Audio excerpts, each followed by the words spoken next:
रोजगार को लेकर प्रधानमंत्री नरेंद्र मोदी की तरफ से बड़ा ऐलान किया गया है।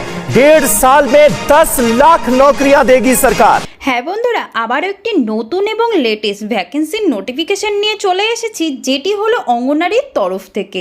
বন্ধুরা, তোমরা তো বাড়িতেই বসে আছো, তোমাদের কাছে কোনো প্রকার গভর্নমেন্ট জব বা প্রাইভেট জব নেই, তাহলে আজকের ভিডিওটি তোমাদের জন্য লাভনীয় হতে চলেছে। কারণ ভারত সরকারের তরফ থেকে একদম নতুন নোটিফিকেশন বেরিয়েছে যে 11,000-এরও বেশি পদের জন্য অঙ্গনারীতে কর্মী নিয়োগ করা হবে। তাতে ভারতের যে কোনো রাজ্য, যে কোনো জেলা থেকেই তোমরা আবেদন করতে পারবে। শুধুমাত্র দশম, দ্বাদশ বা গ্র্যাজুয়েশন পাস করলে আর 18 থেকে 40 বছরের মধ্যে বয়সের সময়সীমা হলে ছেলে ও মেয়ে উভয়ই আবেদন করতে পারবে। তো বন্ধুরা, তোমরা যদি এখানে ফর্ম ফিল আপ করতে চাও তাহলে অবশ্যই ফর্ম ফিল আপ করতে পারো। তো তোমরা কিভাবে ফর্ম ফিল আপ করবে, তাতে পদ কতগুলি রয়েছে, যোগ্যতা কত রয়েছে, কারা কারা আবেদন করতে পারবে, বেতন কত রয়েছে, শেষ তারিখ কবে, বয়সের সময়সীমা কত রয়েছে, এখানকার ওয়েবসাইট কি রয়েছে, প্রয়োজনীয় ডকুমেন্টস কি কি লাগছে, সিলেকশন প্রসেস কি কি রয়েছে, কোথা থেকে আবেদন করা যাবে, কোন কোন জেলায় তোমাদের পোস্টিং থাকবে, এসব সম্বন্ধে A to Z তথ্য এই ভিডিওর মাধ্যমে প্রোভাইড করব। তাহলে চলো সোজা নোটিফিকেশনে চলে যাই। আর তোমাদের ভিডিওটি শুরু থেকে শেষ পর্যন্ত দেখতে হবে, কারণ আমি ভিডিও শেষে এই আবেদনের লিঙ্কটি দিয়ে দেবো, যেখানে গিয়ে খুব সহজেই তোমরা আবেদন করতে পারবে। আর যারা আমার চ্যানেলটিকে এখনো পর্যন্ত সাবস্ক্রাইব করনি, তারা অবশ্যই আমার চ্যানেলটিকে সাবস্ক্রাইব করে একটি লাইক করে দেবে, যাতে এরকম নতুন নতুন ভিডিও আমি সবার প্রথমে তোমাদের সামনে নিয়ে আসতে পারি। তাহলে চলো সোজা নোটিফিকেশনে চলে যাই। তো আমরা অফিসিয়ালি নোটিফিকেশনে চলে এসেছি। তোমরা দেখতে পাচ্ছ অঙ্গনারী কর্মী নিয়োগ 2026। তো এটি রয়েছে অঙ্গনারীর তরফ থেকে এই রিকোয়ারমেন্টটি বেরিয়েছে। তো বন্ধুরা, আজ আমি তোমাদের এখানে বলে দিচ্ছি যে ফর্ম কিভাবে ফিল আপ করবে, পদ কতগুলি রয়েছে, কি কি পদ রয়েছে, যোগ্যতা কত রয়েছে, কারা কারা আবেদন করতে পারবে, বয়সের সময়সীমা কত রয়েছে, বেতন কত রয়েছে, এখানকার শেষ তারিখ কবে, প্রয়োজনীয় ডকুমেন্টস কি কি লাগছে, সিলেকশন প্রসেস কি কি রয়েছে, এখানকার ওয়েবসাইট কি রয়েছে, এসব সম্বন্ধে খুব সাধারণভাবে স্টেপ বাই স্টেপ বুঝিয়ে দেব, যাতে তোমাদের ফর্ম ফিল আপ করতে কোনো অসুবিধা না হয় এবং তোমরা খুব সহজভাবে ফর্মটি ফিল আপ করতে পারো। সরকারি চাকরির বড় সুযোগ। মহিলা ও শিশু উন্নয়ন দপ্তরের অধীনে অঙ্গনারী কর্মী, অঙ্গনারী সহায়ক ও সুপারভাইজার সহ বিভিন্ন পদে বিপুল সংখ্যক নিয়োগের সম্ভাবনা রয়েছে। যারা যোগ্য প্রার্থী রয়েছে তারা অবশ্যই এখানে আবেদন করতে পারবে। তো বন্ধুরা, এখানে 3টি পদের জন্য তোমাদের আবেদন চলছে।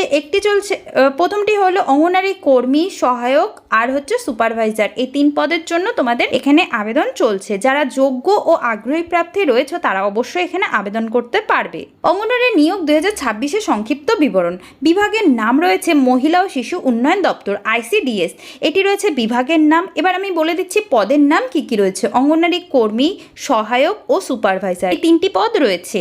মোট পদ সংখ্যা রয়েছে 11,000-এরও বেশি। এখানে পদ সংখ্যা রয়েছে। শিক্ষাগত যোগ্যতা রয়েছে অষ্টম, মাধ্যমিক, উচ্চ মাধ্যমিক ও স্নাতক পাস। তো তোমরা যদি অষ্টম পাস, মাধ্যমিক পাস, উচ্চ মাধ্যমিক পাস বা গ্র্যাজুয়েশন পাস করে থাকো তাহলে এখানে আবেদন করতে পারবে। আবেদন পদ্ধতি, এখানে অনলাইন অফলাইন দুটোতেই আবেদন করতে পারবে। আবেদনের শুরুর তারিখ রয়েছে 12 জুলাই 2026। এই আবেদনটি অলরেডি শুরু হয়ে গেছে। আর আবেদনের শেষ তারিখ 20 আগস্ট 2026 পর্যন্ত এই আবেদনটি চলবে। পদের বিবরণ ও যোগ্যতা। তো তোমাদের আমি এখন বলে দিচ্ছি পদের নাম, এখানে কতগুলি পদ রয়েছে এবং শিক্ষাগত যোগ্যতা কি রয়েছে। প্রথমে রয়েছে অঙ্গনারী কর্মী, যেখানে তোমাদের পদ সংখ্যা রয়েছে 5,000। মাধ্যমিক পাশেই তোমরা এখানে আবেদন করতে পারবে। অঙ্গনারী সহায়ক, যেখানে তোমাদের পদ সংখ্যা রয়েছে 4,000 আর তোমাদের অষ্টম পাশে এখানে আবেদন করতে পারবে। তারপরে রয়েছে সুপারভাইজার, যেখানে তোমাদের পদ সংখ্যা রয়েছে 2,000 আর তোমরা স্নাতক পাস মানে গ্র্যাজুয়েশন পাস করলে এখানে আবেদন করতে পারবে। তো বন্ধুরা, আমি আশা করি তোমরা বুঝতে পারলে যে এখানে তোমাদের শিক্ষাগত যোগ্যতা কোন কোন পদের জন্য কত রয়েছে। নির্বাচন প্রক্রিয়া। তো তোমাদের এখানে সিলেক্টেড ধাপগুলি আমি বলে দিচ্ছি। প্রথমে তোমাদের হবে মেধা তালিকা ও লিখিত পরীক্ষা যদি প্রযোজ্য হয়। মানে কিছু ক্ষেত্রে তোমাদের লিখিত পরীক্ষা হতে পারে আর বেশিরভাগ ক্ষেত্রেই তোমাদের মেধা তালিকা অনুযায়ী নির্বাচন করা হবে। আর লিখিত পরীক্ষা হলে যে বিষয়ের উপরে তোমাদের কোশ্চেন থাকবে সেটি হলো সাধারণ জ্ঞান, শিশু উন্নয়ন, পুষ্টি ও গণিতের উপরে কোশ্চেন থাকবে, যেখানে তোমাদের মোট নাম্বার থাকবে 100 আর সেটি সলভ করতে হবে 1.5 থেকে 2 ঘন্টার মধ্যে। তো এটি গেল প্রথম ধাপ। তারপরে বলে দিচ্ছি তোমাদের দ্বিতীয় ধাপ রয়েছে ডকুমেন্টস ভেরিফিকেশান, যেখানে তোমাদের যা যা প্রয়োজনীয় ডকুমেন্টস রয়েছে সেগুলো তোমাদের লাগছে।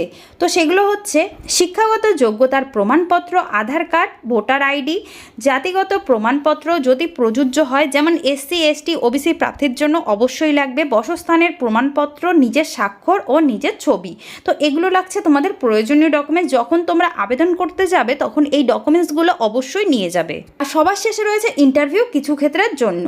তো তোমাদের কিছু কিছু ক্ষেত্রের জন্য তোমাদের ইন্টারভিউ প্রযোজ্য রয়েছে। আবেদন পদ্ধতি, তো তোমাদের 2 ধাপে আবেদন করা যাবে। একটি রয়েছে অনলাইন আবেদন আর একটি রয়েছে অফলাইন আবেদন। তো তোমাদের আমি এখন বলে দিচ্ছি যে অনলাইনে আবেদন কিভাবে করবে। সংশ্লিষ্ট রাজ্যের শিশু উন্নয়ন দপ্তরের ওয়েবসাইটটি রয়েছে, সেই ওয়েবসাইটটিতে যেতে হবে। অঙ্গনওয়াড়ি নিয়োগ 2026-এর সেকশনটি তোমাদের ক্লিক করতে হবে। তারপর প্রয়োজনীয় যে তথ্য রয়েছে আর নথি রয়েছে সেগুলো আপলোড করতে হবে। আবেদন ফিস যদি প্রযোজ্য হয় তাহলে অবশ্যই তোমাদের প্রদান করতে হবে। তারপরে সেই ফর্মটি সাবমিট করে প্রিন্ট আউট করে ভবিষ্যতের জন্য তোমাদের রেখে দিতে হবে। তো এটি গেল অনলাইন আবেদন। এবার আমি তোমাদের বলে দেবো যে অফলাইনে তোমরা কিভাবে আবেদন করবে। নির্ধারিত ব্লক ও জেলা অফিসে গিয়ে আবেদনপত্র তোমাদের জমা দিতে হবে প্রয়োজনীয় নথি সংযুক্ত করে। মানে তোমাদের যে আশেপাশে যে ব্লক বা জেলা অফিস রয়েছে সেখান থেকে আবেদনপত্র কালেক্ট করে সেটিকে পূরণ করে প্রয়োজনীয় নথি সহকারে সেখানে জমা দিতে হবে। তো আশা করি তোমরা বুঝতে পারলে যে অনলাইনে কিভাবে আবেদন করবে আর অফলাইনে কিভাবে আবেদন করবে। গুরুত্বপূর্ণ তারিখ, বিজ্ঞপ্তি প্রকাশ হয়েছে 10ই জুলাই 2026-এ। এই আবেদনটি তোমাদের প্রকাশ হয়েছে, যেখানে আবেদন শুরু হয়েছে 12ই জুলাই 2026-এ। এই আবেদনটি অলরেডি শুরু হয়ে গেছে আর আবেদনের শেষ তারিখ হচ্ছে 20 আগস্ট 2026 পর্যন্ত এই আবেদনটি চলবে। মেধা তালিকা এখনো প্রকাশ করা হয়নি, তো তোমাদের অফিসিয়ালি ওয়েবসাইটে তোমাদের প্রকাশ করা হবে। অঙ্গনওয়াড়ি বেতনের কাঠামো কত রয়েছে সেগুলো আমি বলে দিচ্ছি। মাসিক বেতন আমি এখন তোমাদের বলে দিচ্ছি যে পদ অনুযায়ী তোমাদের বেতন কত রয়েছে। অঙ্গনওয়াড়ি হেল্পারের জন্য বেতন রয়েছে 8,000 থেকে 10,000। অঙ্গনওয়াড়ি ওয়ার্কারের জন্য রয়েছে 10,000 থেকে 14,000।